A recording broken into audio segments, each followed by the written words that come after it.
Imaginez, vous êtes dans un aéroport, après des vacances bien tranquilles. Autour de vous, des touristes, des valises et des annonces de vol.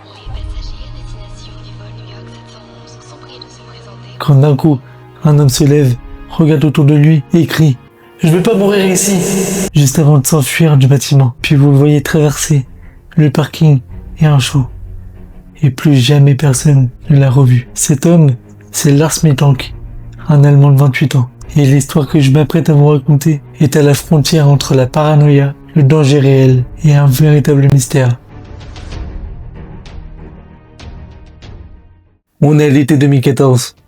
À Itzehoe, une petite ville dans le nord de l'Allemagne, où vit Lars Mittank, un gars simple, discret, mais bosseur. Il travaille en tant que technicien dans la centrale thermique de la ville. Il a aucun antécédent médical, aucun trouble en particulier, aucun ennemi connu, et toutes les personnes qu'il connaissent le décrivent de la même manière, joyeux, gentil, posé, terre à terre. En bref, personne ne s'attend à le voir au centre d'une des affaires les plus mystérieuses de l'histoire judiciaire allemande. Début juillet, il part en vacances avec son groupe de potes, direction Varna, une station balnéaire sur les rives de la mer Noire. Leur hôtel est modeste, mais correct. Ils passent leur journée à la plage et leur soirée dans des bars et des clubs locaux. En bref, rien de fou, juste des jeunes qui profitent de leur été, quoi. Et ça va être comme ça tout le séjour. Sauf la veille, parce que c'est là que tout va basculer. La bagarre qui change tout. Ce soir-là, le groupe d'amis décide d'aller manger dans un fast-food local. L'ambiance elle est bonne, c'est chaleureux, tout se passe bien. Sauf qu'une bagarre va éclater entre Lars et des supporters de foot. Les avis divergent. Pour certains, c'est juste une querelle entre des supporters de clubs rivaux, et pour d'autres, c'est juste une provocation qui part un peu trop loin. Ce qui est sûr, c'est que Lars se prend un coup de bouteille dans l'oreille gauche. Sur le coup, rien d'extrêmement grave, sauf que le lendemain, la douleur va persister. Donc ses amis, ils prennent la décision de l'emmener chez un médecin local.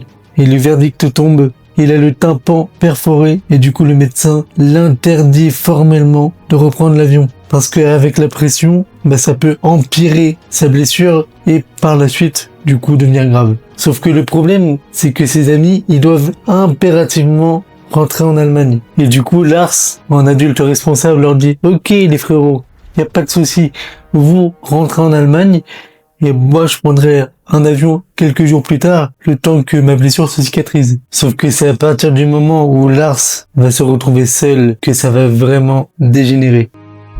Le changement de comportement. Le soir même, il appelle sa mère Sandra, sauf que c'est plus le même homme. Il a la voix basse, il se précipite, il semble nerveux. Et il explique à sa mère que peu avant, il a entendu des voix d'hommes juste devant la porte de sa chambre d'hôtel qui parlaient de lui. Et il est persuadé que ces hommes le cherchent. Ils sont suivis, observés, il a pas du tout l'impression d'être en sécurité. Et son comportement, il devient totalement irrationnel. Il quitte sa chambre d'hôtel en pleine nuit pour aller prendre une autre chambre d'hôtel dans un autre établissement et il envoie un SMS à sa mère qui dit « Qu'est-ce que je dois faire ?» Sandra Mittank, elle sent bien qu'il y a quelque chose qui va pas. Du coup, elle tente de le rassurer en lui disant « Écoute, tu vas partir dès que possible. Je vais te réserver des billets d'avion, comme ça t'auras plus qu'à te rendre à l'aéroport. » Sauf que ce qu'elle sait pas, c'est que ce move, il va conduire aux dernières images qu'on a de son fils. L'arrivée à l'aéroport.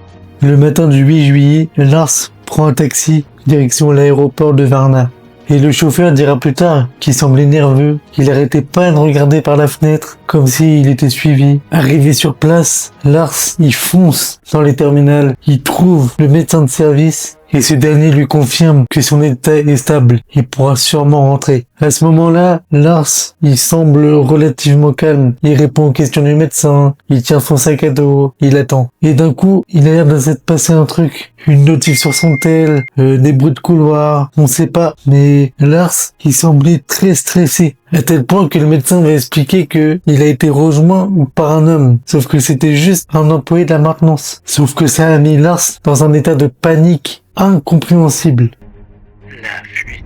On sait pas pourquoi, mais il se lève brusquement. Il se met à trembler de tout son corps et il hurle Je vais pas mourir ici. Avant de sortir du cabinet, de courir dans le hall et de sortir de l'aéroport. En fait, littéralement, il fuit et selon les témoignages, il traverse le parking de l'aéroport jusqu'à un grillage haut d'environ 2 mètres. Il l'escalade et il se met à traverser un champ. Et c'est la dernière fois que quelqu'un l'a vu. Je vais vous mettre l'extrait des caméras de surveillance de l'aéroport.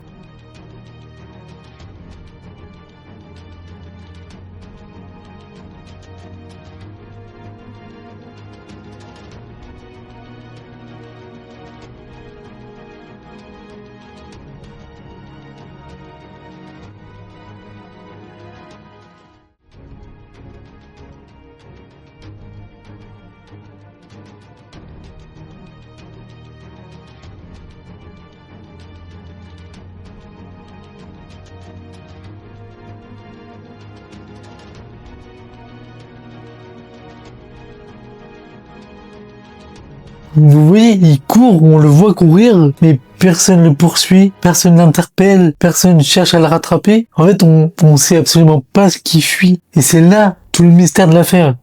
Après la disparition. Immédiatement après la disparition de Lars, la police, elle est alertée. Ils lancent des avis de recherche. Ils font appel à des drones, ils font appel à des hélicoptères, à des chiens pisteurs. Ils retrouvent rien. Ni un téléphone, ni des vêtements, ni des traces de sang, rien. Et il y a aucun témoin crédible. Je précise bien crédible, parce qu'il y a toujours des gens qui disent oui, je l'ai vu, machin. Mais c'est jamais fondé, c'est jamais des pistes valables qui affirment avoir vu Lars Mittank après sa fuite. En fait, c'est littéralement comme si il s'était évaporé dans la nature, comme si il avait disparu d'un coup. En fait, il s'est littéralement volatilisé. Et sa mère, Sandra, elle continue de garder espoir, de penser qu'elle va revoir son fils un jour. Et en fait, elle se bat pour pas qu'on oublie l'histoire de son fils. Parce que pour elle, il est toujours quelque part, soit amnésique, soit blessé, mais il est toujours quelque part dans la nature. Et au fil des années, elle a eu plein de signalements qui n'ont jamais mené à quelque chose de concret. On n'a toujours aucune piste. Le mystère, il a jamais été résolu. On sait toujours pas ce qu'il est devenu. Ça fait 11 ans et on n'a toujours aucune trace de lui, quoi. Vielleicht hätte jemand da bleiben sollen von den Freunden, dann wäre es wahrscheinlich ganz anders abgegangen. Ja, das ist natürlich schwierig. Klar frage ich mich jeden Tag, wo könnte er sein?